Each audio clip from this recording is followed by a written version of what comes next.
এই যজ্ঞটি বাস্তু কাটানযোগ্য করা হয়েছে। তো অনেক সময় বাস্তুতে শুধুমাত্র যে ক্ষতি করা থাকে তা নয়, বাস্তুতে অনেক রকম সমস্যা থাকে। তো সেই সমস্যাগুলি এই যজ্ঞের মাধ্যমে কি কাটান করা যায়, তো সেই সম্পর্কে আজকের ভিডিওর মধ্যে আলোচনা করব।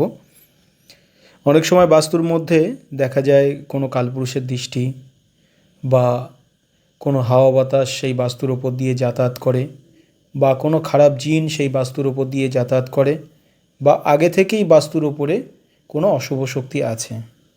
তো সেইগুলো সরানোর জন্য কিন্তু যজ্ঞের মাধ্যমে ক্রিয়া করে বাস্তুতে বন্ধন দেওয়া হয়। বন্ধন দিলে জিনিসটা সরে যায়।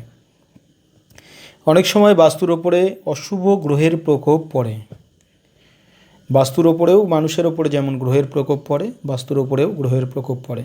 সেরকম হলে সেটা যজ্ঞের মাধ্যমে কাটান করলে এবং গ্রহের আহুতি দেওয়া হয়। প্রতিটা যজ্ঞেই আমরা কিন্তু গ্রহের আহুতি দিয়ে থাকি। বাস্তুর যজ্ঞের ক্ষেত্রে বাস্তুর দোষ বা গ্রহের যে সমস্যা বাস্তুর উপরে আছে সেটা কাটানোর জন্য আহুতি দেওয়া থাকে।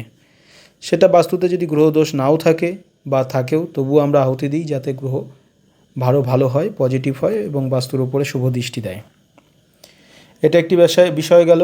অনেক সময় বাস্তুতে কোনো জিনিস পুঁতে রাখা থাকে, হাড় পোতা থাকে, বা কালো বিড়ালের হাড় পোতা থাকে, চণ্ডালের হাড়, এগুলো কিন্তু মারাত্মক বিদ্যা।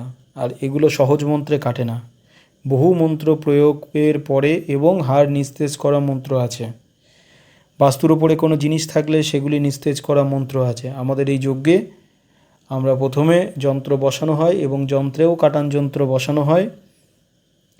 দেবতাদের আহ্বান দেওয়ার পরে তাদেরকে বীজমন্ত্র জপের পরে কাটান মন্ত্রগুলি প্রয়োগ করা হয়। যতক্ষণ না কাটছে মন্ত্র প্রয়োগ করতে থাকা হয়।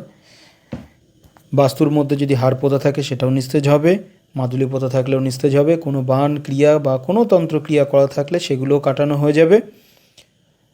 এবং যদি সেই বাস্তুর ওপরে যারা আছেন তাদের ওপরে যদি কোনো বানবিদ্যা বা কর্মক্ষেত্রের ওপরে যদি কোনো বানবিদ্যা প্রয়োগ থাকে, সেগুলোও আমরা যজ্ঞে যখন কাটান করি সমস্তটা একসাথে ধরে নিয়ে কাটান করা হয়, করে বাস্তু বন্ধন দেওয়া হয়, যাতে পুনরায় ক্ষতি করলে সেই ক্ষতিটাতে বাস্তুতে যেন সমস্যা না হয়, বা কোনো ভূত প্রেত অশুভ শক্তি আপনি যতই কাটান করেন না কেন তাদেরকে যদি আপনি বন্ধন না দেন তাহলে কিন্তু আটকাবে না।